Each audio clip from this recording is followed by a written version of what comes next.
Good evening all, welcome to Learners Academy. So we are almost at the verge of winding the chapter 3, pair of linear equations in two variables. आप लोगों के doubts हैं मुझे पता है, but before that क्या पता मैं कुछ जो सिखा रहा हूँ उसी में से कुछ डाउट्स हैं जो सॉल्व हो जाए। ठीक है, तो करीब करीब हमने हर प्रकार से इस चैप्टर को निचोड़ लिया। शायद ही कोई टॉपिक या क्वेश्चन बचा होगा एक्सेप्ट दीज 3 क्वेश्चंस। ये 3 क्वेश्चंस जो हैं ये तंग करते हैं हर साल बच्चों को, और लास्ट ईयर तक नहीं, लास्ट टू लास्ट ईयर तक ये आपकी बुक में भी थे, अभी आपकी बुक से ये गायब है। तो बुक से गायब है तो ज्यादा तंग करेंगे, है ना? ज्यादा तंग करेंगे मतलब पता नहीं है ना भाई कैसे हैं, और एग्जाम में आ जाएंगे तो तंग करेंगे। ठीक है, क्वेश्चन नंबर सेकंड का ये एक्सरसाइज नंबर 3.6 है जो आपके ओमिटेड सेक्शन से है। Exercise number 3.6 question number second के फर्स्ट सेकंड थर्ड 3 पार्ट्स की मैं बात कर रहा हूं। अब पहले एक बार ध्यान से सुनेंगे सब लोग। Question number first is based on A topic that is called upstream and downstream. Upstream and downstream, जैसे कल हमने एक क्वेश्चन किया था वो एंटायरली एक डिफरेंट टॉपिक पे था जिसको हम रिलेटिव स्पीड कहते हैं।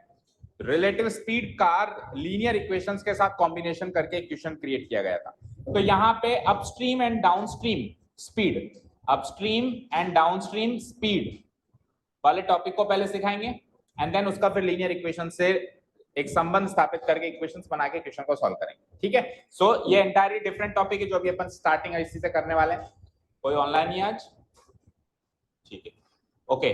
क्वेश्चन नंबर 2 जो है टाइम एंड वर्क पे बेस्ड है, टाइम एंड वर्क। अब टाइम एंड वर्क के क्वेश्चन हमने क्वाड्रेटिक इक्वेशन में भी किए थे, अभी लीनियर इक्वेशन में करने हैं तो थोड़ा बहुत चेंजेस है। बाकी टाइम एंड वर्क जो हमने क्वाड्रेटिक इक्वेशन में सीखा था करीब 70 to 80% सेम जाएगा, थोड़ा सा डिफरेंट जाएगा तो वो भी देखना है। और फिर लास्ट वाला question again speed distance and time पर बेस्ड है, स्पीड डिस्टेंस एंड टाइम पर बेस्ड है।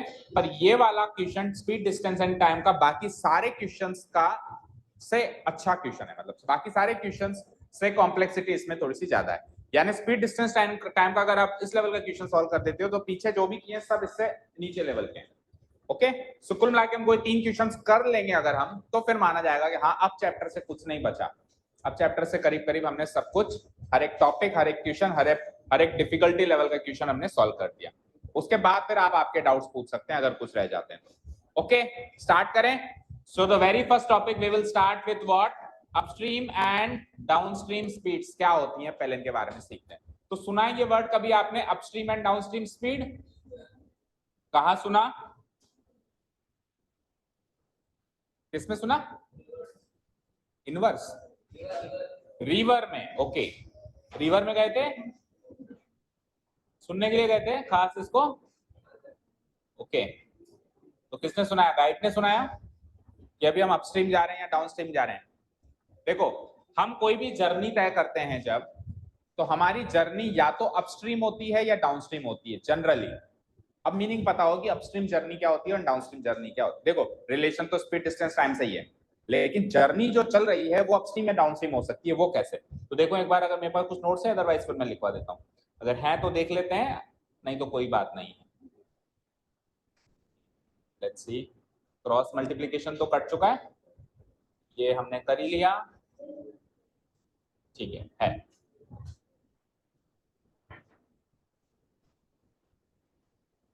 चलो पहले इजी लेवल में समझेंगे, ये जो भी लिखा हुआ है इस पे कम ध्यान दो, पहले हम इजी लेवल पे समझेंगे चीज क्या कहना चाहते हैं। देखो मुझे बताओ यहाँ पे कितने लोग हैं जो साइकिल से आते हैं? Only one? दो, बस 2 ही लोग आते हैं, बाकी सब 2 व्हीलर या बाइक से आते हैं, स्कूटी बाइक से आते हैं। ओके चलो, तो क्वेश्चन चेंज करते हैं। कितने लोग हैं जो साइकिल चलाते हैं? आते नहीं है पर वैसे चलाते हैं, जनरली साइकिल चलाते हैं। तो वो चीज एक्सपीरियंस करी होगी जो मैं बात करने वाला हूँ। साइकिल नहीं चलाते? सब लोग चलाते हैं साइकिल। तो ऐसा कौन है जो साइकिल नहीं चलाता? मैं ही चलाता हूँ। चलाते हैं ना, जो चलाते थे। आज से कितने साल पहले चलाई थी आखिरी बार? 2009 में, लॉकडाउन में चलाया था। लॉकडाउन के बाद नहीं चलाया, लॉन्ग टाइम। तो चलाना शुरू करो, ऐसे भी क्या बेरुखी साइकिल से। साइकिल तो बहुत अच्छी चीज है टू कीप यू फिट। चलो आओ, तो जब हम साइकिल चलाते हैं तो हम सब ने ये चीज एक्सपीरियंस करी होगी जो मैं कहने वाला हूँ। कई बार जो हवा होती है, विंड होती है, वो हमारे सामने से आती है और कई बार पीछे से आती है और कई बार होती ही नहीं है, मतलब विंड का कोई नामो, हवा का कोई नामो निशान नहीं होता। तो जब हवा का कोई नामो निशान नहीं होता तो मैं मेरे हिसाब से मेरी साइकिल की स्पीड को मेंटेन करता हूँ। मैं तेज पेडल मारता हूँ तो साइकिल तेज चलती है और धीरे मारता हूँ तो धीरे चलती है। यानी कि साइकिल की स्पीड टोटली मुझ पर बेस्ड है। टोटली किस पर बेस्ड है? मुझ पर बेस्ड है। ओके, लेकिन आपने सपोज करो जब विंड सामने से आ रही है, विंड जब सामने से आ रही है तो हम कितने भी पेडल मारते हैं हमारी वो स्पीड नहीं बन पाती, नहीं बन पाती ना। या सपोज करो मैं 20 किलोमीटर प्रति घंटे की रफ्तार से चल रहा हूं और विंड सामने से 5 किलोमीटर प्रति घंटे की रफ्तार से मुझे पीछे धकेल रही है, तो मेरी नेट स्पीड कितनी बची? ओनली 15 की। 20 में मैं चल रहा हूँ, 5 में वो चल रही है, तो नेट स्पीड कितने की बची? 15 की। मानते हो ऐसा हुआ होगा कई बार? और कई बार ऐसे भी हुआ होगा कि जिस डायरेक्शन में मैं जा रहा हूँ विंड भी उसी डायरेक्शन में चल रही है, यानी मेरे पीछे से चल रही है, तो मुझे पीछे से धक्का मार रही है। तो अगर 5 किलोमीटर प्रति घंटा विंड की स्पीड है, 20 की मेरी है, तो दोनों की स्पीड ऐड हो जाएंगी, मतलब मैं और तेज चलूंगा। कई बार आपने महसूस किया होगा ना, पैडल मारने की जरूरत ही नहीं पड़ रही, विंड अपने आप आपको धकेल रही है। होता है ना ऐसा? तो जब एक्सटर्नल फोर्सेस आपके साथ में चलें उसको कहते हैं डाउनस्ट्रीम। क्या कहते हैं? Downstream journey. उसको क्या कहेंगे? Downstream journey. और जब एक्सटर्नल फोर्सेस आपके खिलाफ चलें, आपकी स्पीड को कट डाउन करें, आपकी जो स्पीड है उसको कट डाउन करें, मतलब उसको कम करें, सामने से आए, उसको कहते हैं अपस्ट्रीम। समझ आया? अभी एक्सटर्नल फोर्सेस क्या क्या हो सकते हैं? एक तो मैंने बता दिया विंड, दूसरे क्या हो सकते हैं? फॉर एग्जाम्पल हम नाव चला रहे हैं तो पानी का बहाव एक्सटर्नल फोर्स बन सकता है। जैसे किसी नदी में सपोज करो कोई नाव चला रहा है और पानी का बहाव भी नाव के साथ ही चल रहा है, तो उसकी स्पीड जो है बढ़ जाएगी। और पानी का बहाव सामने से, मुझे वहां जाना है लेकिन पानी भी सामने से बह रहा है, तो मेरी स्पीड जो है कम हो जाएगी। तो कुछ कुल मिला के इस तरीके के एक्सटर्नल फोर्सेस हो सकते हैं ना। अब बिल्कुल डिटेल में जाएं तो ग्रेविटेशनल फोर्स, बहुत सारी चीजें जो एक्सटर्नल फोर्सेस का काम कर सकती हैं। जैसे हम पहाड़ पे चल रहे हैं, तो जब हम पहाड़ पे चलते हैं तब दिक्कत होती है, जब उतरते हैं तो दिक्कत नहीं होती है ना। क्यों? रास्ता तो वही है, इंसान भी वही है, लेकिन ग्रेविटेशनल फोर्स है ना एक्सटर्नल फोर्स। जब हम उतर रहे हैं तो वो हमारे साथ है, जब हम चढ़ रहे हैं तो वो हमारे खिलाफ है। समझ गए? तो इस तरीके के एक्सटर्नल फोर्सेस काम करते हैं ना दुनिया में, तो उस पर ये टॉपिक बेस्ड है। तो डाउनस्ट्रीम जर्नी क्या होगी? जब एक्सटर्नल स्पीड हमारे साथ हो, एक्सटर्नल फोर्सेस हमारे साथ होंगे, हमारी स्पीड को बढ़ाएंगे। और अपस्ट्रीम जर्नी क्या होगी? जब एक्सटर्नल फोर्सेस हमारे खिलाफ होंगे और हमारी स्पीड को घटाएंगे। डाउन और अप आप इससे याद रख सकते हो। डाउन मतलब पहाड़ से नीचे उतरना, तो स्पीड बढ़ जाएगी। अप मतलब पहाड़ पर अप होना, ऊपर चढ़ना, तो हमारी स्पीड कम हो जाएगी। इस तरीके से याद रख सकते हैं हम। अब हमारे लिए यहाँ पे जो एक्सटर्नल फोर्सेस का काम करेंगे वो करेंगे, मतलब हमारे लिए डाउनस्ट्रीम और अपस्ट्रीम जर्नी केवल और केवल पानी में है। मतलब नाव और धारा, बोट एंड स्ट्रीम। टॉपिक का नाम क्या है? Boat and stream. बोट मतलब नाव, स्ट्रीम मतलब वो एक्सटर्नल फोर्स, पानी का बहाव, जिसको अपन धारा भी बोलते हैं, नदी का बहाव धारा। और उस स्ट्रीम को करंट वर्ड से भी यहाँ पे डिनोट किया जाएगा कई कई जगह। मतलब वो कहते हैं कि पानी का बहाव, वो कहते हैं स्पीड ऑफ स्ट्रीम। क्या क्या कह सकता है देखो, वो कहते हैं स्पीड ऑफ स्ट्रीम, वो कहते हैं स्पीड ऑफ करंट, वो कहते हैं स्पीड ऑफ रिवर, वो कहते हैं स्पीड ऑफ वाटर। सारी एक ही बात है, सभी एक्सटर्नल फोर्सेस हैं। ठीक है? और स्पीड ऑफ बोट आती है ओरिजिनल खुद की स्पीड है। अब मान लो कि पानी ना तो अपस्ट्रीम बह रहा है ना डाउनस्ट्रीम बह रहा है, तो उसको कहते हैं शांत पानी। उसको क्या कहते हैं? शांत पानी। पानी बह ही नहीं रहा है, बिल्कुल एक अपनी जगह स्टेबल है। तो अब जो आपकी ओरिजिनल स्पीड है वही आपकी स्पीड है, ना तो उसमें प्लस होगा ना कुछ माइनस होगा। ओके, समझ आया? अब सुनिए इसके क्वेश्चंस कैसे आएंगे। इसके क्वेश्चंस में दो तरीके की स्पीड्स की बात होगी। एक तो आपकी खुद की स्पीड, बोट की स्पीड, और एक ये एक्सटर्नल फोर्सेस को किसी भी नाम से पुकार लो, इनकी स्पीड। एक तो इसकी स्पीड और एक इसकी स्पीड। हम हमेशा बोट एंड स्ट्रीम के हर एक क्वेश्चन में हमेशा बोट की स्पीड को एक्स मानेंगे, और जो ये एक्सटर्नल फोर्स कुछ भी नाम से पुकार लें, इसकी स्पीड को हम क्या मानेंगे? वाई मानेंगे। समझ गए? खुद की ओरिजिनल स्पीड को क्या मानेंगे? एक्स। जैसे सपोज करो मैं साइकिल चला रहा हूं तो मेरी साइकिल चलाने की स्पीड हो जाएगी एक्स और विंड की स्पीड हो जाएगी वाई। अगर मैं नाव चला रहा हूं तो मेरी नाव चलाने की स्पीड हो गई, यानी बोट की स्पीड हो गई एक्स, और पानी की स्पीड यानी कि वाटर की स्पीड या स्ट्रीम करंट कुछ भी नाम दे दो, उसकी स्पीड हो जाएगी वाई। क्लियर है? कोई डाउट नहीं है? अब जब वो एक्सटर्नल फोर्स मेरे साथ में चलेंगे, यानी कि डाउनस्ट्रीम जर्नी जब होगी, तब ये दोनों स्पीड्स जुड़ जाएंगी। बताओ, तब दोनों स्पीड क्या हो जाएंगी? एड ऑन हो जाएंगी डाउनस्ट्रीम जर्नी में, क्योंकि एक्सटर्नल फोर्सेस मेरे साथ हैं। और अगर मान लो कि एक्सटर्नल फोर्सेस मेरे खिलाफ है, अपस्ट्रीम जर्नी की बात हो रही है, तब ये प्लस की जगह क्या हो जाएगा, माइनस। मेरी स्पीड में से उसकी स्पीड क्या हो जाएगी, कम हो जाएगी, वो मेरी नेट स्पीड हो। ठीक है, तो फटाफट से नोट डाउन करो। हेडिंग नाम डालो पहले, बोट एंड स्ट्रीम या करंट। बोट मतलब नाव, स्ट्रीम मतलब नदी का बहाव या धारा, नाव धारा। हाँ, अगर हमारी स्पीड कम हो जाए और एक्सटर्नल फोर्स की स्पीड ज्यादा हो जाए तो हम आगे ही नहीं मूव कर सकते। कर सकते हैं क्या? मान लो मेरी स्पीड तो है 10 किलोमीटर प्रति घंटा, लेकिन पानी 15 किलोमीटर प्रति घंटा से मुझे पीछे धकेल रहा है, तो मैं आगे नहीं बढ़ूंगा, मैं रिवर्स डायरेक्शन में जाऊंगा। तो प्रैक्टिकली ऐसा क्वेश्चन नहीं बन सकता ना। प्रैक्टिकली क्वेश्चन ऐसा बनेगा कि आप आगे बढ़ रहे हो, पीछे थोड़ा बढ़ रहे हो। तो इसीलिए हर बार मेरी स्पीड ज्यादा होगी और एक्सटर्नल फोर्स की स्पीड कम होगी। ठीक है, ऐसा प्रैक्टिकली कई बार हुआ होगा कि हवा इतनी तेज चली कि मैं कितनी भी तेज पेडल मारूं, मेरी स्पीड कम है, हवा की स्पीड ज्यादा है, तो उस केस में हम आगे ही नहीं बढ़ पाते हैं। होता है ना ऐसा, या तो रुक जाते हैं या पीछे जाते हैं।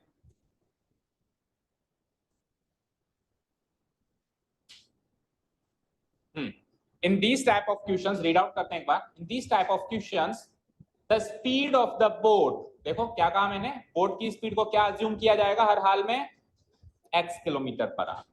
The speed of the boat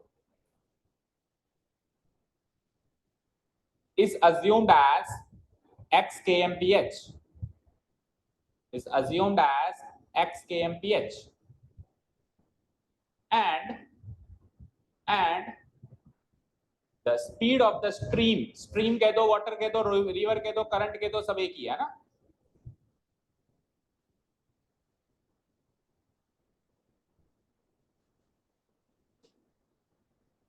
ठीक है, कुल मिला के ये एक्सटर्नल फोर्स है।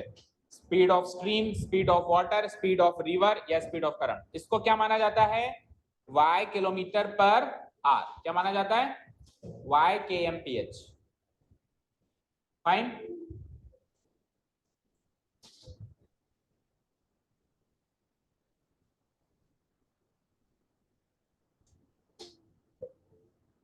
ठीक है, इसको क्या माना जाता है, y kmph। हो गया इतना नोट डाउन। और हमेशा ऐसा अज्यूम किया जाएगा कि x ग्रेटर देन y होगा, यानी मेरी स्पीड ज्यादा होगी और एक्सटर्नल फोर्स की स्पीड कम होगी।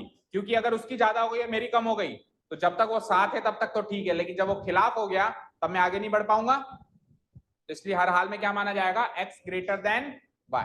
Okay, also it is assumed that x is greater than y। लिख लिया यहां तक।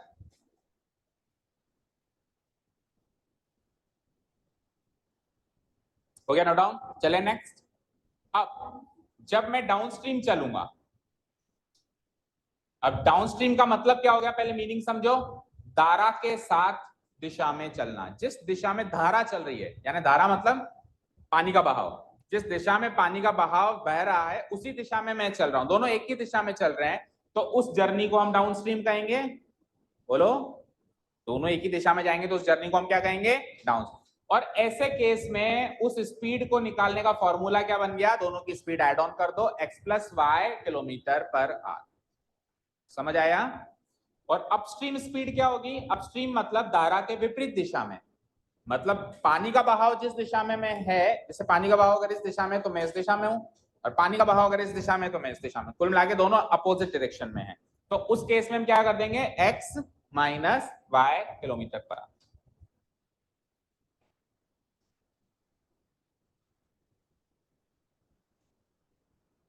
बस फॉर्मूला नोट डाउन हो गया। अब चलते हैं क्वेश्चन की तरफ। टॉपिक समझ में आ गया हो तो क्वेश्चन की तरफ चलें, या कोई सवाल जवाब है, कोई क्वेरीज या डाउट हो तो please ask, otherwise we will proceed towards the question.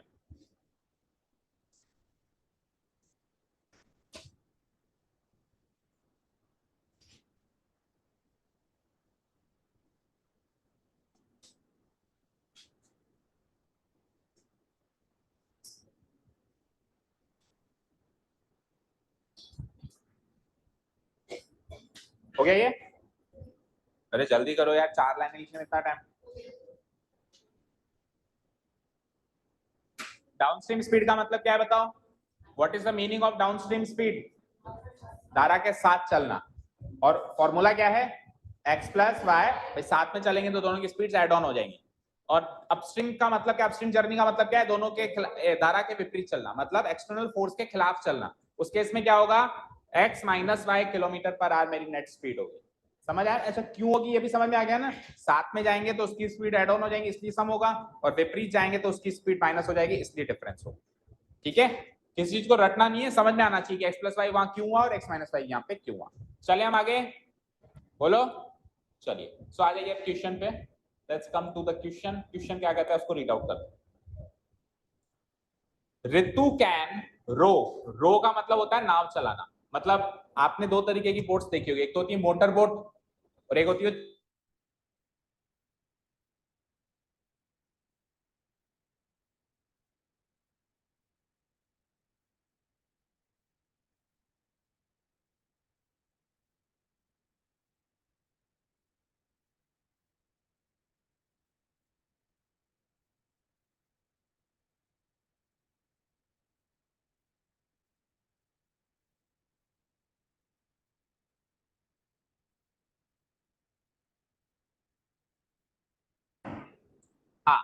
Ritu can row downstream 20 kilometre in 2 hours. सब पढ़ो समझो ध्यान से क्वेश्चन को। जब डाउन स्ट्रीम जा रहे हो यानी कि धारा के साथ में जा रहे हो, तब ऋतु 2 घंटे में 20 किलोमीटर ट्रेवल करती है। ठीक है, लेकिन जब अपस्ट्रीम जा रहे हो तो वही 2 घंटे में 4 किलोमीटर ही ट्रेवल कर पाती है। देखो टाइम सेम है, 2 घंटे 2 घंटे, लेकिन इधर कितना ट्रेवल हो पा रहा है टोटल 20 घंटे, क्योंकि एक्सटर्नल फोर्स मेरे साथ है तो स्पीड ज्यादा हो गई मेरी, पीछे से धक्का आ रहा है। जब मैं नाव चला रहा हूं तो पानी का बहाव भी साथ में है डाउन स्ट्रीम में, तो मैं ज्यादा ट्रेवल कर पा रहा हूँ। 2 घंटे में कितना ट्रेवल कर पा रहा हूँ, मतलब मैंने वो ऋतु कितना ट्रेवल कर पा रही है 20 किलोमीटर, 20 है ना। लेकिन जब वही पानी का बहाव सामने से आ रहा है तो वही 2 घंटे के एस्टिमेटेड टाइम में वो कितना ट्रेवल कर पा रही है, ओनली 4 किलोमीटर, क्योंकि उसको ज्यादा जोर लगाना पड़ रहा है। ठीक है, ऋतु तो वही है, टाइम भी वही है, मतलब जो मैन पावर है वो भी वही है, टाइम भी वही है, लेकिन अब की बार एक्सटर्नल फोर्स सामने से है इसलिए 4 किलोमीटर आउटपुट कम निकल के आया, 4 किलोमीटर ही डिस्टेंस ट्रेवल हो पाई। समझ गए? अब सवाल क्या है, उसकी खुद की स्पीड बताओ रोइंग की इन स्टिल वाटर। स्टिल वाटर मतलब वही शांत पानी में, अगर मान लो ना तो डाउनस्ट्रीम पानी बहे ना अपस्ट्रीम पानी बहे, बिल्कुल पानी शांत हो, तो अब तो उसकी खुद की स्पीड ही ओरिजिनल स्पीड है, तो उसकी खुद की स्पीड बताओ।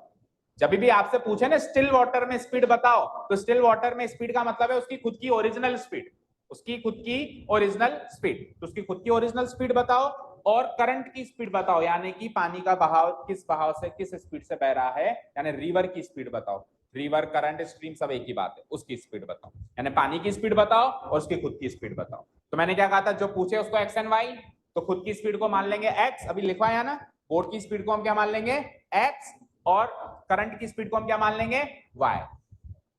ठीक है, x kilometre per our and y kilometre per our. Done. So let's start writing.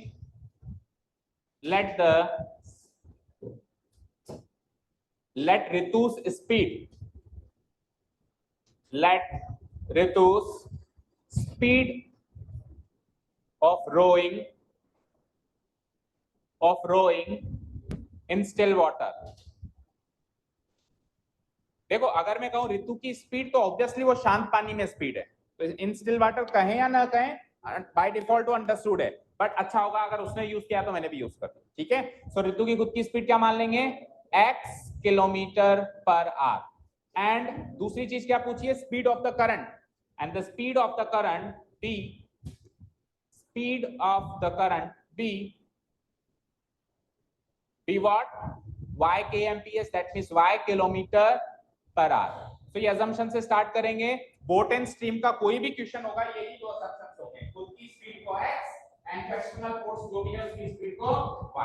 कल को साइकिल चलाएंगे तो साइकिलिंग करने की स्पीड को x, अभी रोइंग करने की स्पीड को x मान लिया, साइकिल चलाएंगे तो साइकिलिंग करने की स्पीड को x मान लेंगे, और वहां पे विंड की स्पीड को y मान लेंगे, यहां पे करंट की स्पीड को y मान लेंगे। ओके, तो बोट एंड स्ट्रीम का हर एक क्वेश्चन assumption यहीं से होगा, फिक्स है ये तो। अब आगे केस 1 क्या है, केस 2 क्या है वो पढ़ते हैं। ठीक है, सो मुझे बताओ केस 1, केस 1 क्या है, डाउनस्ट्रीम या अपस्ट्रीम। सो केस 1 में हम हेडिंग मार्क कर देते हैं डाउनस्ट्रीम जर्नी होती है, या डाउनस्ट्रीम लिख के छोड़, डाउनस्ट्रीम।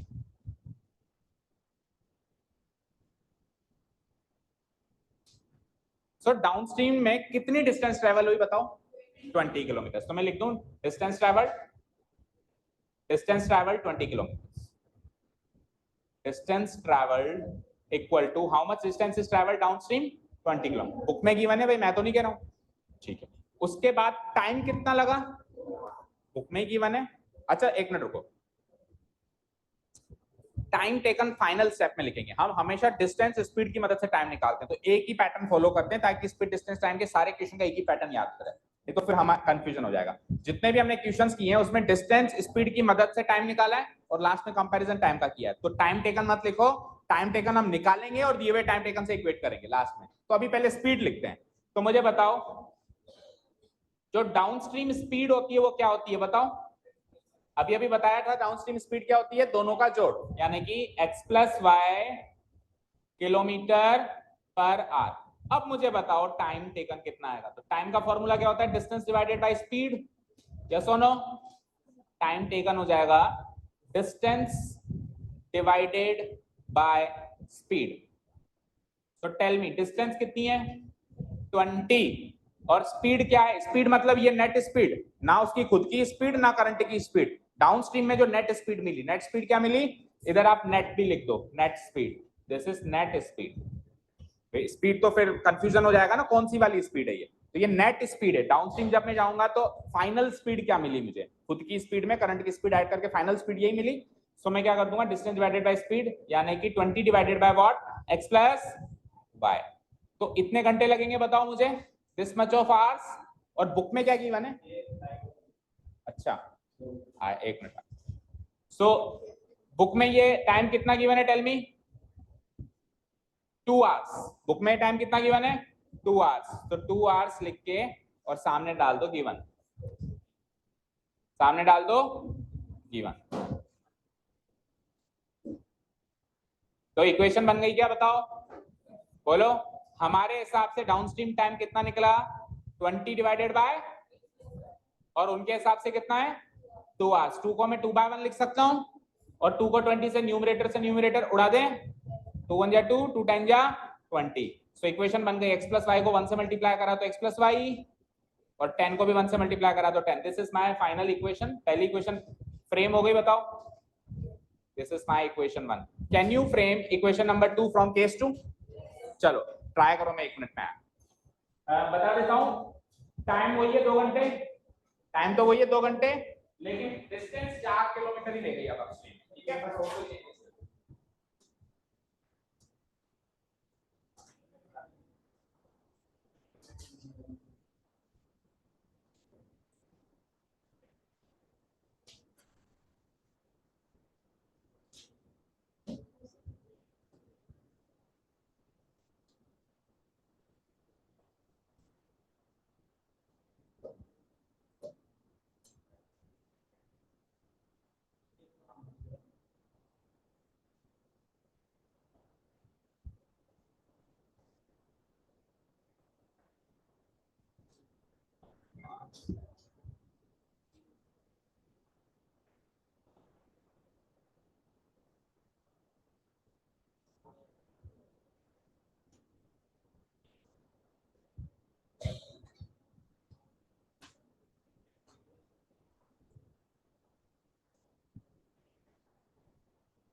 ठीक है 4 किलोमीटर, तो इसके सामने हम गिवन मार्क भी करेंगे, बातें नहीं, बिकॉज ये डिस्टेंस ट्रेवल हमको बुक में गिवन है। ओके इससे पहले भी जो हमने केस 1 में भी 20 किलोमीटर मार्क किया, उसके सामने भी हमको गिवन मार्क करना पड़ेगा, कर दिया। ओके नेट स्पीड कितनी आएगी टेल मी। तो अपस्ट्रीम के केस में नेट स्पीड क्या होती है, अभी हमने फॉर्मूला एज ए फॉर्मूला लिख लिया, क्या होती है x minus y kilometre per hour. तो हम देखते हैं कितने टाइम में हम ये 4 किलोमीटर कवर कर पाएंगे। So time taken equal to, so time taken equal to क्या हो जाएगा बताओ, वही डिस्टेंस बाय स्पीड। तो एक बार फॉर्मूला लिख लिया, बार बार लिखने की जरूरत नहीं है। तो डिस्टेंस कितनी ट्रेवल हुई है 4 और स्पीड कितनी है x माइनस वाई। और बुक के अकॉर्डिंग ये जो टाइम टेकन है कितना है बोलो 2 आवर्स। तो ये 2 आवर्स भी बुक के अकॉर्डिंग है, सामने लिख देना गिवन है। ठीक है अब इसको इक्वेट कर दूं, बन गई इक्वेशन 2। कैसे इक्वेट करूंगा, that is 4 divided by x minus y equal to 2 divided by 1 हो जाएगा। तो 2 से काटो, 2 1 जा 2, 2 2 जा 4, करो मल्टीप्लाई। x माइनस वाई को 1 से मल्टीप्लाई किया तो x माइनस वाई, और 2 को 1 से मल्टीप्लाई किया तो 2, so x minus y equal to 2 is the second equation. बताओ यहाँ तक कोई डाउट? तो दोनों इक्वेशंस बन गई, साथ में कर दें दोनों को, कर दें? रेडी? यहाँ तक नोट डाउन हो गया? केस 2 सबका बन गया था या किसी के दिक्कत आई थी? यही आई, चलो ठीक है। सो नाउ वी हैव दोनों इक्वेशंस को लिखो साथ में। फर्स्ट इक्वेशन क्या आती है? x plus y equal to 10, and second equation is x minus y equal to 2। Equation 1, equation 2। So बताओ कौन से मेथड से सॉल्व करें हम इसको? Elimination, plus y minus y हो जाएगा ना, कैंसिल आउट। तो क्या लिख दूंगा? Now adding equation 1 and equation 2, adding equation 1 and equation 2, we get so add them। x plus x क्या हो गया? 2x plus y minus y cancel out, लिखने की जरूरत ही नहीं है। और 10 plus 2 क्या हो गया? 12। सो 2x की वैल्यू 12, तो x की वैल्यू क्या हो गई बोलो? 12/2 यानी कि 6। x को पुट अप करो किसी भी एक उसमें इक्वेशन में, फर्स्ट में पुट अप कर देते हैं। Now putting x equal to 6 in equation 1, we get in equation 1 we get equation 1 was x plus y, यानी x की वैल्यू तो 6 है ना, तो 6 plus y हो जाएगा ये, 6 plus y equal to 10। so y की वैल्यू क्या हो जाएगी? 10 minus 6, that comes out to be 4। so unique solution क्या हो गया बताओ? x, y equal to 6, 4 is the required unique solution। और यूनिक सॉल्यूशन आने के बाद जहां से कहानी शुरू वहीं पे कहानी होती है खत्म। सो अजम्पशन से कहानी स्टार्ट हुई थी। क्या अजम्पशन था? Speed of rowing boat in still water और स्पीड ऑफ करंट, तो वहीं पे हमको खत्म करना है। हेंस क्लोजिंग स्टेटमेंट्स आ जाते हैं finally. Hence speed of Ritu's speed है ना, Ritu's speed of rowing in still water, ये हमने क्या माना था? x। कल तक x की वैल्यू नहीं थी, आज आ गई, क्या आ गई? 6 किलोमीटर पर आवर, पहला आंसर। एंड सेकंड क्वेश्चन था find the speed of the current, and speed of the current equal to what? y, और y की वैल्यू क्या थी? 4 किलोमीटर पर आवर।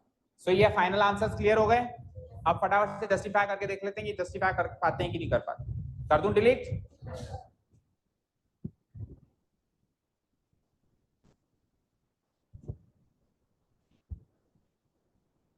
करते हैं डिलीट? अरे दूसरी बार तो पूछने का मौका ही नहीं मिलना चाहिए। कर दूं डिलीट? ओके चलिए आइए। सो अब जस्टिफाई करते हैं एक बार। देखो ऋतु की स्पीड कितनी है, एक टेबल बना के जस्टिफाई करते हैं कि ये जस्टिफाई हुआ या नहीं हुआ। ऋतु की स्पीड कितनी है? 6 किलोमीटर पर आवर निकाली ना अभी हमने, क्या निकाली? 6 किलोमीटर पर आवर। और जो करंट है यानी कि जो एक्सटर्नल फोर्स है उसकी स्पीड कितनी है? 4 किलोमीटर पर आवर, ये हमने निकाली। ओके अब मुझे बताओ जब डाउनस्ट्रीम हम जाएंगे तो दोनों की स्पीड जुड़ जाएगी, तो जुड़ के कितनी हो जाएगी? दोनों को जोड़ दो, कितनी आ जाएगी? 10 किलोमीटर पर आवर। और जब हम अपस्ट्रीम जाएंगे तो दोनों की स्पीड्स का डिफरेंस हो जाएगा, तो 6 - 4 कितनी नेट स्पीड रह जाएगी? 2 किलोमीटर पर आवर। ओके अब देखो आप अगर डाउनस्ट्रीम स्पीड 1 घंटे में 10 किलोमीटर चल रहे हो तो 2 घंटे में कितने चलोगे? टाइम तो दोनों का 2-2 घंटे है ना, डाउनस्ट्रीम का भी 2 घंटे और अपस्ट्रीम का भी 2 घंटे। बोलो टाइम दोनों का 2-2 घंटे है, तो बताओ मुझे कितनी डिस्टेंस ट्रेवल करोगे? यहाँ पे 10 किलोमीटर प्रति घंटे की रफ्तार से चलोगे तो 2 घंटे ट्रेवल करोगे, तो टोटल डिस्टेंस 20 किलोमीटर ट्रेवल होगी। 1 घंटे में 10 किलोमीटर तो 2 घंटे में 20 किलोमीटर। यहाँ पे 1 घंटे में 2 ही किलोमीटर चल रहे हो तो 2 घंटे में कितने चलोगे? तो उसने भी यही कहा था कि डाउनस्ट्रीम हम 20 किलोमीटर ट्रेवल करते हैं और अपस्ट्रीम हम कितना ट्रेवल करते हैं? 4 किलोमीटर। यही कहा था, चेक करो डाउनस्ट्रीम हम 20 किलोमीटर ट्रेवल करते हैं 2 घंटे में और अपस्ट्रीम हम 4 किलोमीटर। तो जस्टिफाई हो गया, that means our answers are correct. तो अपस्ट्रीम डाउनस्ट्रीम सबको अच्छे से समझ में आया? आपके इस एक्सरसाइज से बुक से बाहर है तो होपफुली बड़ा क्वेश्चन तो नहीं आएगा, ये तो छोटा सा क्वेश्चन था। अब इसमें बहुत अच्छे लेवल का क्वेश्चन बनता है लेकिन वो होपफुली आपके कोर्स में नहीं आएगा। ठीक है फिर एक्स्ट्रा में ले लेंगे उसको फिर कभी। अभी इतना भारी भरकम क्वेश्चन नहीं लेते हैं, पहले हम इन दोनों को खत्म करते हैं, ठीक है। आएगा तो इस लेवल का आ जाएगा। अभी जो हमने किया वो काफी हल्का क्वेश्चन था, बस आपको अपस्ट्रीम डाउनस्ट्रीम की नॉलेज होनी चाहिए कि इसका मतलब क्या है। बस नॉलेज है तो आप इस टाइप का क्वेश्चन तो सॉल्व कर सकते हैं, ठीक है। अब टाइम एंड वर्क का ये बहुत ही अच्छा क्वेश्चन है, पढ़ो एक बार क्या कह रहा है। 2 women and 5 men can 2 women and 5 men can finish an embroidery work in 4 days। कोई एम्ब्रॉयडरी वर्क है, एम्ब्रॉयडरी समझते हो, ठीक है ना। एम्ब्रॉयडरी बॉर्डर पे कुछ करते हैं, धागे का काम होता है, उसको एम्ब्रॉयडरी कहते हैं। हमारे बेडशीट्स वगैरह पे नहीं एम्ब्रॉयडरी वर्क किया रहता है बॉर्डर्स पे, ठीक है। सो 2 औरतें और 5 आदमी, इन दोनों की जो ये टीम बनती है, ये टीम किसी एम्ब्रॉयडरी के काम को 4 दिन में खत्म कर देती है। 6 लोगों की जो 7 लोगों की टीम,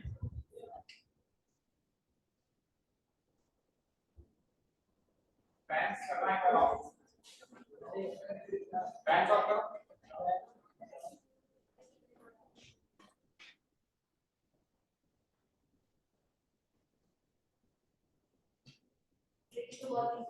बहुत इजी है, बन गई, देखते हैं। हाँ ठीक है, ओरली भी सही बनी है कि नहीं बनी वो देखेंगे। बहुत इजी था।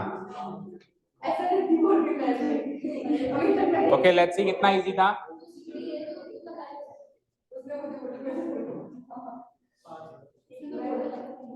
अब सुनो, इधर सुनो, बातें नहीं। क्वेश्चन कहाँ गया हमारा, ये वाला था।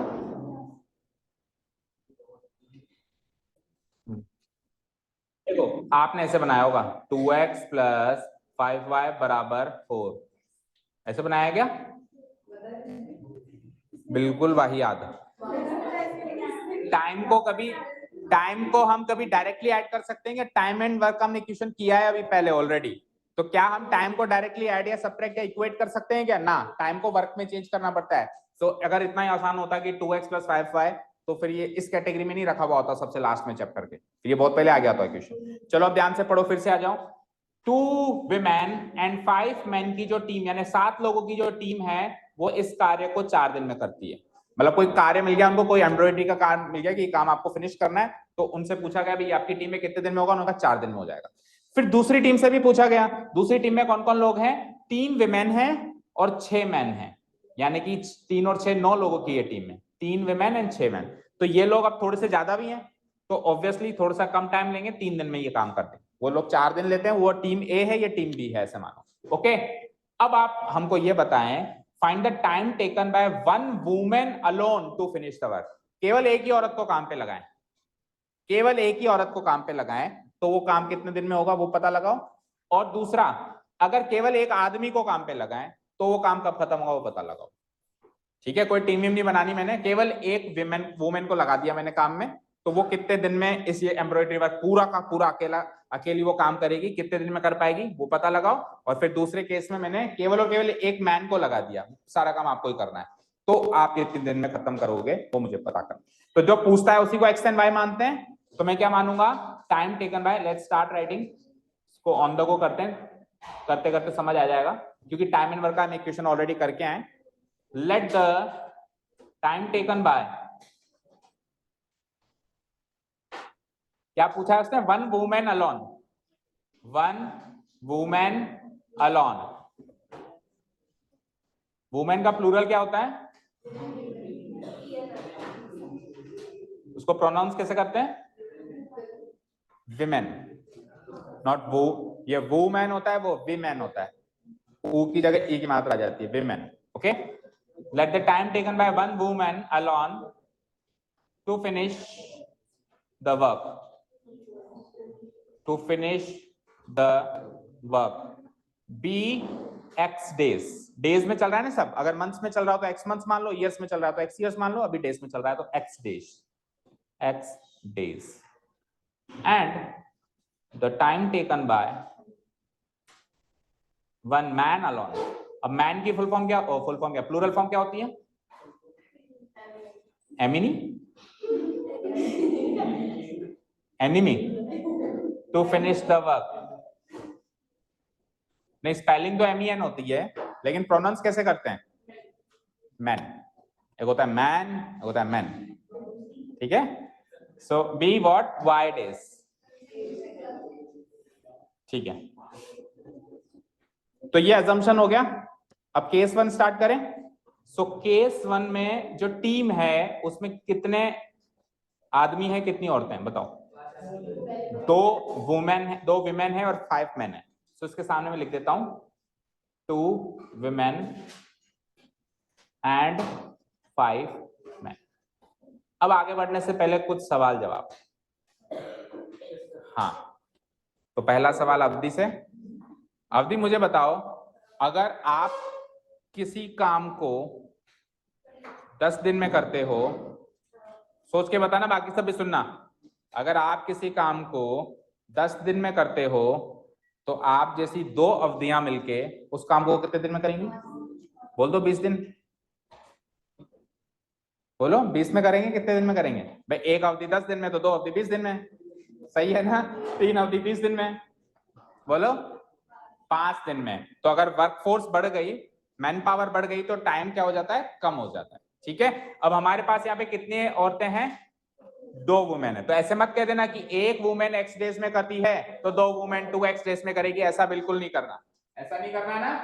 बोलो करना है क्या ऐसा कि एक बातें नहीं भाई, एक वुमेन एक्स डेज में करती है तो 2 वुमेन 2 एक्स डेज में करेगी, ऐसा बिल्कुल भी नहीं होगा। तो फिर करें क्या? हमको वर्क, इसको टाइम को वर्क में कन्वर्ट करना पड़ेगा। अभी हमने जो अजम्पशन लिया है वो किसका लिया? टाइम का या वर्क का? टाइम का। तो अब टाइम के साथ तो छेड़छाड़ी नहीं कर सकते ना, तो इसको किस में कन्वर्ट करेंगे? वर्क में। और टाइम को वर्क में कन्वर्ट करने का तरीका क्या होता है? टाइम को वर्क में कन्वर्ट करने का तरीका क्या होता है? पंखुड़ी बताओ। नहीं पता? चलो पंखुड़ी से एक सवाल, बैठो। पंखुड़ी, अगर आप कोई काम 2 दिन में करते हो, कोई भी काम, लेट्स से मैंने कुछ भी असाइनमेंट दे दिया, मैंने पूछा पंखुड़ी कितने दिन में हो जाएगा? आपने कहा 2 दिन में। तो मुझे बताओ एक दिन में कितना काम होगा? हाँ, वेरी गुड। अगर पूरा काम 2 दिन में होगा तो एक दिन में हाफ होगा ना। अच्छा, पूरा काम अगर 3 डेज में होगा तो एक दिन में कितना होगा? पूरा काम अगर 3 डेज में होता है, आपकी कैपेसिटी क्या, पूरा काम 3 दिन में करते हो तो एक दिन में कितना होगा आपसे? 1/3 मिला के पूरा होगा ना। अगर पूरा काम आप 4 दिन में करते हो तो एक दिन में कितना होगा? 1/4। भाई हाफ तो तब था जब 2 दिन में कर रहे थे, अभी 4 दिन में लगा रहे हो। तो देखो, जब 2 दिन में ये कर रही थी तो हाफ फर्क हुआ। हाफ को क्या बोलते हो? 1/2। तो जब 2 दिन में कर रही थी तो एक दिन में 1/2। जब 3 दिन में कर रही थी तो एक दिन में 1/3। जब 4 दिन में कर रही थी तो एक दिन में 1/4। यस और no? When time and work एक दूसरे के रेसिप्रोकल होते हैं। जब आप 2 दिन में कर रहे थे तो 2 का रेसिप्रोकल क्या होता है? 1/2। तो एक दिन में 1/2 वर्क हुआ। जब आप 3 डेज में कर रहे थे तो 3 का रेसिप्रोकल क्या होता है? 1/3। तो एक दिन में आपका 1/3 वर्क हुआ। जब आप 4 दिन में कर रहे थे तो 4 का रेसिप्रोकल क्या होता है? 1/4। तो एक दिन में आपसे 1/4 वर्क हुआ। तो ये एक्स डेज में करते हैं तो एक दिन में कितना करेंगे? 1/x करेंगे। समझ आया? सम टाइम को वर्क में कन्वर्ट करने का तरीका क्या मिल गया? रेसिप्रोकल करो। बैठो। वर्क डन बाय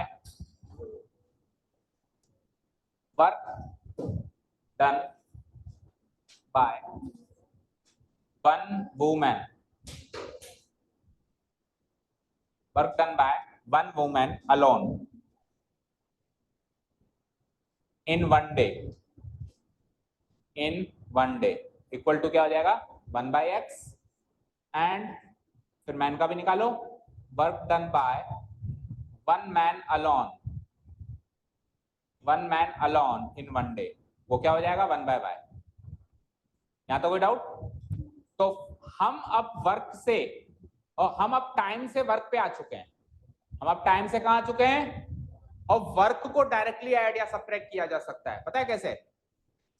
आप बताओ आशीष, अगर आप एक दिन में 20% काम करते हो तो 2 दिन में कितना करोगे? जस्ट आपने डबल कर दिया ना उसका, तो यानी वर्क को डायरेक्ट डबल कर सकता हूं, नहीं कर सकता हूं? आप बताओ नंदिनी, अगर एक दिन में आपसे 30% काम होता है तो 3 दिन में कितना होगा? कैसे किया? 3 × 30%। यानी वर्क एक दिन का अगर मुझे पता है तो जितने भी दिन है उससे मल्टीप्लाई कर दो। वर्क एक दिन का मुझे पता है, एक दिन का मुझे वर्क पता है, तो देखो अगर मैं टाइम को बढ़ा दूं तो भी वर्क बढ़ जाएगा, लेकिन अगर मैं मैन पावर बढ़ा दूं तो भी वर्क बढ़ जाएगा। फॉर एग्जांपल यस दीदी, अगर आप एक दिन में 10% काम करते हो, तो आप जैसे 3 कृतियां आ जाए तो एक दिन में कितना काम होगा? 40। एक कृति 10% करती है तो 3 कृतियां कितनी करेंगी? एक कृति ने 10% किया, फिर दूसरी कृति ने भी 10 किया, फिर तीसरी ने भी 10 किया, तो टोटल कितना हो गया? 10 10 10 कितना हुआ? 30% वर्क हो गया ना। तो क्या हुआ? जैसे ही मैंने मैन पावर बढ़ाया, 1 विधि से 3 विधि किया, तो 10% का 30% मल्टीप्लाई हो गया। अब वन मूवमेंट का काम कितना है? 1/x। तो मेरे पास मूवमेंट कितनी है पहले केस में? 2। तो 2 मूवमेंट का काम क्या हो जाएगा? 2/x हो जाएगा। समझ आया? 1 मैन का काम कितना है? 1/y। तो पहले केस में मेरे पास मैन कितने हैं? 5। तो 5 मैन का काम कितना हो जाएगा? 5/y हो जाएगा। इस तरीके से कर। तो क्या लिखेंगे हम next? Next we will write down work done by one women 1 man आ गया। So work done by 1 women की जगह आप 2 वुमेन लिखो। क्यों? क्योंकि पहले केस में टीम कितनी है मेरी? 2 औरतों की है। तो 1 वुमेन का क्या लिख दूंगा मैं? 2 women alone in 1 day। सो एक औरत 1/x करती है तो 2 औरतें कितना करेगी? 1/x का दुगना कर दूंगा तो 2/x। और फिर इसी तरीके से वर्क डन बाय मैन कितने हैं मेरे पास? टीम 1 फर्स्ट टीम में 5, तो 5 मैन। अब ये अलोन वर्ड यहाँ पे नहीं लगेगा, क्योंकि जब 2 औरतें हो गई तो अलोन थोड़ा ना होंगी। 2 औरतें अकेली थोड़ा ना होंगी। अकेली तो जब होगी जब वो एक औरत या एक आदमी होगी। तो ये अलोन वर्ड अब नहीं लगाएंगे। अलोन वर्ड कब लगाएंगे? जब 1 की बात हो रही है। तो अलोन उधर भी नहीं लगाओ, उधर भी मत लगाओ। 5 मैन इन 1 डे। तो बताओ, एक आदमी 1/y काम करता है तो 5 आदमी कितना काम करेंगे? 5/y। यहां तक कोई डाउट नहीं है? ठीक है। अब ये टोटल टीम मिला के कितना काम करेगी ये चेक करेंगे हम। ठीक है। Now total work done bye पूरी टीम मतलब 2 women and 5 men in 1 day।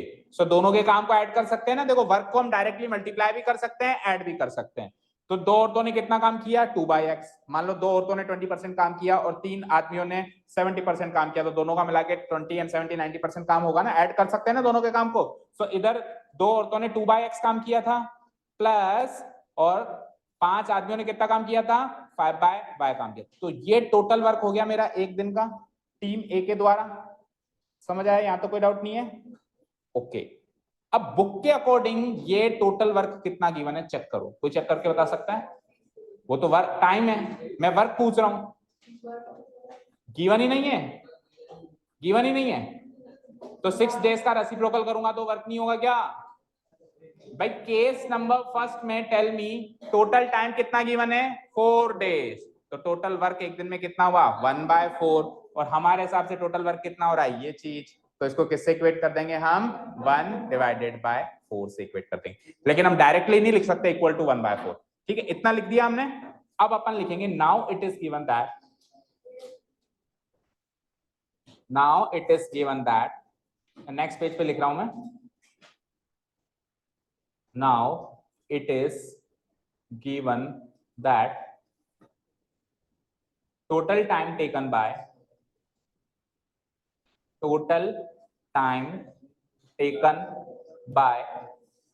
2 women and 5 men to finish the work। कितना गिवन है बताओ? 4 days to finish the work equal to how many days? 4 days। तो इस 4 डेज के हिसाब से हम इनका एक दिन का वर्क निकालेंगे तो 1/4 होगा ना। सो work done bye 2 women and 5 men in 1 day। इस इंफॉर्मेशन के हिसाब से हमने इस टीम का एक दिन का काम निकाला तो कितना निकला? 1/4। और हमारी अज्यूम्ड इंफॉर्मेशन से हमने निकाला तो कितना निकला? 2/x plus 5/y। तो हमने जो निकाला और उधर दो तरीकों से निकाला हमने, तो दोनों को हम क्या कर देंगे? इक्वेट कर देंगे। समझ आया? भाई जब हमने x और y मान के इस टीम का एक दिन का काम निकाला तो ये निकला।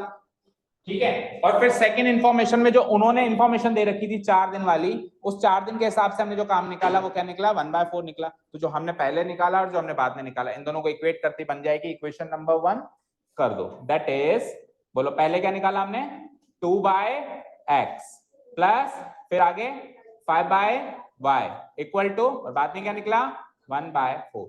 This is my equation number 1। Case number 2 बनाना शुरू करो क्विकली।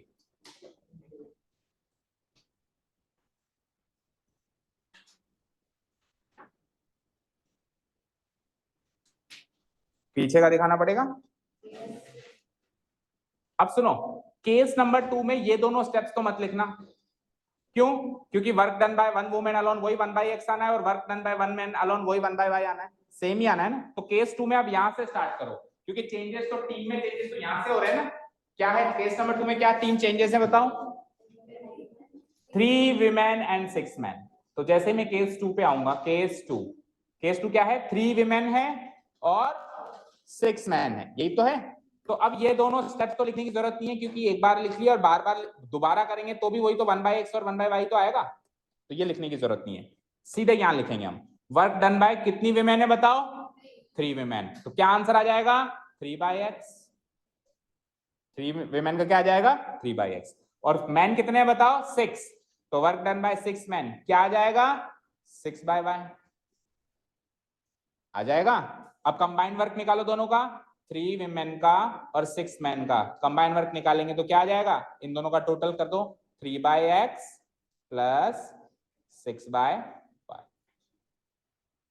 बोलो समझ में आया क्या केस नंबर 2 यहां तक? इवन ये जो 2 स्टेप्स है ना बेटा, देखो इधर देखो स्क्रीन पे, ये जो 2 स्टेप्स है ना, ये अपन केस 1 स्टार्ट करने से पहले भी लिख सकते हैं, क्योंकि दोनों के लिए कॉमन स्टेप्स है। भाई 1 वुमेन और 1 मैन का काम तो आपको दोनों टीम के लिए निकालना पड़ेगा। वहां पे मेरे पास 2 औरतें हैं, यहाँ पे मेरे पास 3 औरतें हैं।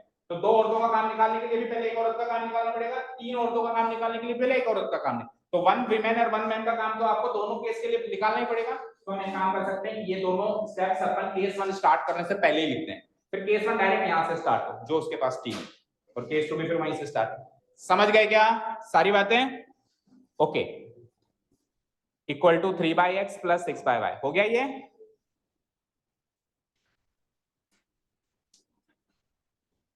हो गया। अब बुक के अकॉर्डिंग वो काम कितने दिन में हो रहा है बताओ? 3 दिन में हो रहा है। चले, so again it is given that, total time taken by 3 women and 6 men to finish the work कितना दे रखा है? 3 days। क्या दे रखा है? 3 days। so work done by 3 women and 3 men in 1 day। 3 का रेसिप्रोकल क्या हो जाएगा? 1/3। 3 का रेसिप्रोकल क्या हो जाएगा? 1/3। चलो, सो दैट इज, हमारे हिसाब से वर्क डन क्या निकला उधर चेक करो, 3/x plus 6/y। 3/x plus 6/y equal to, और इधर से क्या निकला? 1/3। So this will be my equation number 2।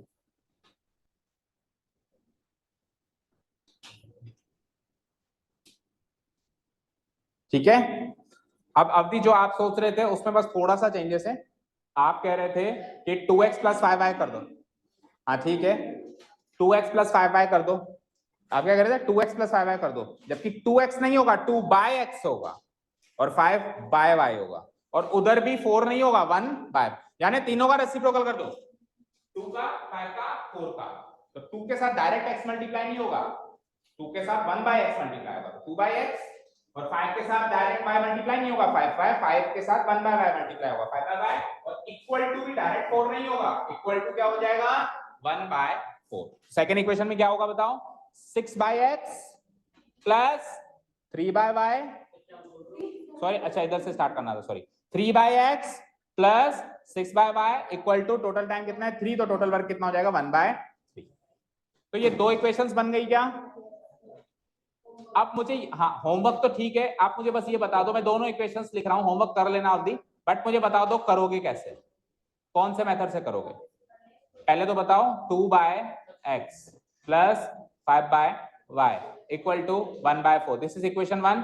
Second क्या है बोलना? 3/x, ये दोनों इक्वेशन साथ में जरूर लिखना, 6/y equal to 1/3। These are the 2 equations. अब कौन कौन कह रहा है हो जाएगा? हाथ खड़े करो। इक्वेशन 1, इक्वेशन 2, हाँ पूरा हाथ खड़ा करो। हाँ हो जाएगा। जो लोग हाथ खड़ा कर रहे हैं, अगर नहीं हुआ तो सबका होमवर्क करके लाएंगे। होगा, एक बार ध्यान से देखो इक्वेशंस, होगा क्या? होगा, हो जाएगा।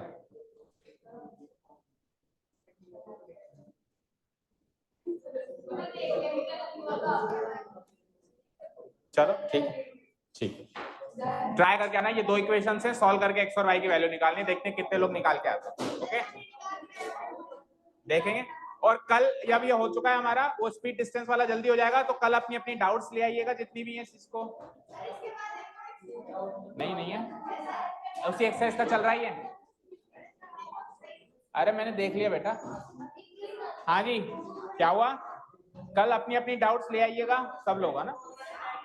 ओके, चलो, thank you so much for listening to us, have a nice day, keep learning and bye.